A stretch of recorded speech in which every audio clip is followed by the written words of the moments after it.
So who is the typical bank robber during the Roaring Twenties? Is it ex-cons with long criminal records, or your typical otherwise good guy citizen down on his luck? Yes it is. Welcome to Decades of Heistery, where we cover safecrackers and bank heists from 1926 up until U.S. involvement in World War II. With that, we'll go from the sublime to the ridiculous, starting with us turning to the Evening Star, dated November 12, 1926. Back to North Dakota we go, Minot, North Dakota specifically, where we learn that 3 bandits held up the Citizens State Bank of Wheelock, North Dakota in Williams County. The robbery took place on November 12th. Sadly, H.N. Peterson, a 45-year-old cashier, was shot and killed. We'll need more information on if or how much was stolen and if there's a connection to a spate of western North Dakota and Montana heists we've already been covering. Peterson, since he passed away from his gunshot wounds, will be added to the Memorial Honor Roll, and a link to a New York Times version of the story is added in the description below. 10 days after the deadly Minot, North Dakota heist, we see the Bismarck Tribune story, Montana Bank Robbery Laid to Convicts. In other words, that bank robbery was attributed to them. It was subtitled, Men Who Killed Cashier at Wheelock, North Dakota, Believed to Have Robbed Malta Bank.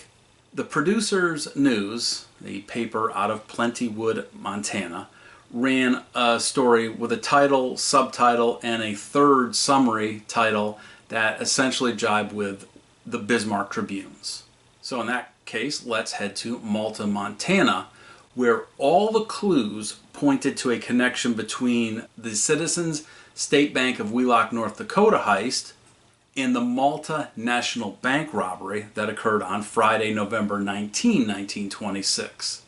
The Producers News noted that $8,500 in currency and silver was stolen and stated that the robbery occurred slightly after 6 p.m. that Friday evening. So here's how it happened.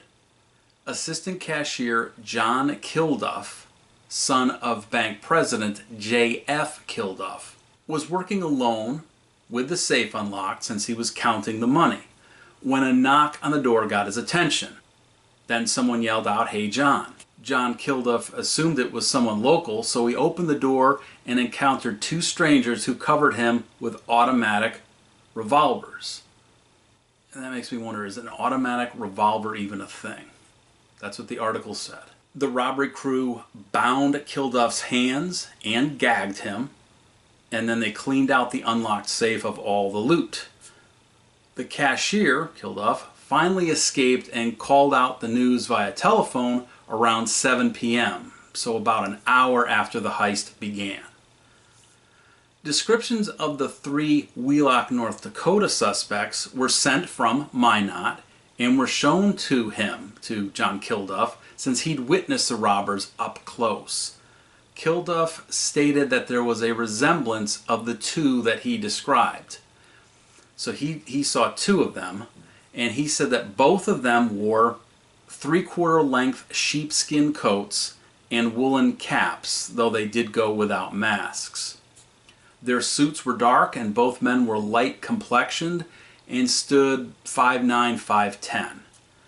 He estimated one to be 37, which I find strangely specific, and the other to be around 30. My guess is that the third guy, who'd been involved in the Wheelock, North Dakota heist that John did not interact with, was probably acting as the getaway driver and was awaiting outside in the car. So 3 ex-convicts were suspected now of both heists and the murder of H.N. Peterson. And this matches up in terms of ages, as warrants that were issued sought Lester Barge, 26, John Northrup, 33, and Ray Moore, 35. It seems to make sense that Northrop was the one that Kilduff estimated to be 30, while Moore was the one he guessed was around 37. Barge was probably the getaway driver. Northrop and Moore had served time already in the Montana Penitentiary at Deer Lodge for robbery, while Barge had served time in North Dakota for auto theft. So those line up as well, those preferences for types of crimes. Northrop and Moore were suspected for a recent Sheridan County, Montana store robbery as well that we've mentioned in a previous episode. $1,600 in rewards were posted for the men, and I kid you not, they were listed as wanted, dead or alive. Guests of the Great Northern Hotel across the street from the bank witnessed a Buick sedan which departed around the time that the robbers supposedly fled. Definitely more to come on this violent outburst in North Dakota and Montana as details avail themselves. Now, adjacent to the Evening Star, Wheelock, North Dakota heist story that we just introduced was another one titled 5 Bandits Seize $140,000 and Flee. Taking place in LaPorte, Indiana, the People's Trust and Savings Banks was targeted on November 12, 1926, when 5 men entered the bank. One robber fired off a sawed-off shotgun into the ceiling, while 4 others drew revolvers. They lined up 5 customers and forced them to lie on the floor. George McLean, bank president, joined them on the floor, as did an unidentified woman who entered the bank at the wrong time. Teller George Petering was on the phone as the robbers entered, but the phone was unceremoniously ripped out of his hands and he was dashed to the floor to join the rest. The robbers, all described as well-dressed and around 30, hit the teller's tills, accruing about $40,000, and then forced cashier Harry Keller to open the vault, where they grabbed about $100,000 in negotiable securities. They made their egress to a waiting car, which was later seen, or which was shortly thereafter seen, heading east towards South Bend, Indiana. No one had heard the shotgun blast, and they escaped before an alarm was even raised. A link for more on this story is included in the description below. We go from brute violence and aggression to a more nuanced and creative approach to bank robbery. Checking out the Washington Times, November 30, 1926 edition. With that, we head to Miami, Florida for a strange twist on a bank heist. The Washington Times story is titled Broke, Framed Theft. On November 30, 1926, a man entered the City National Bank in Miami, Florida. He slipped a note through the teller cage to the teller named Ralph Dunn. The note commanded that he hand over $30,000 in big bills, quote, "or my 2 buddies standing at each end of the bank will blow the place to hell," end quote. Pardon the swear.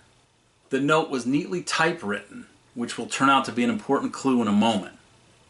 It informed the teller to wait on other patrons, customers, for 5 minutes after handing the money over to the man who had borne the robbery note. The 2 threatening buddies were going to wait for 5 minutes to pass before they would leave. However, before he even finished reading the note, the teller dropped to the floor of his teller cage. About a minute or so later, 2 city detectives walk up to this mystery messenger. The mystery messenger then led the detectives to Royal Palm Park, where they arrested Stephen Logan Jennings, 28, a former newspaperman. The kind of man who would neatly type a robbery note. Jennings hailed from Atlanta, Georgia, and later confessed that he was, quote, "out of funds and had no work," end quote. Upon inspection by police, the mystery man revealed a second note hidden in his pocket watch.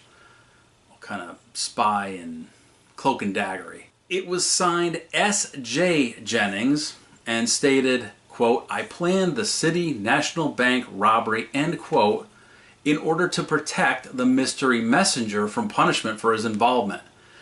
I'm not sure why Stephen Logan Jennings would go with the initials S.J. Jennings, but maybe that's a minor moot point. I don't know.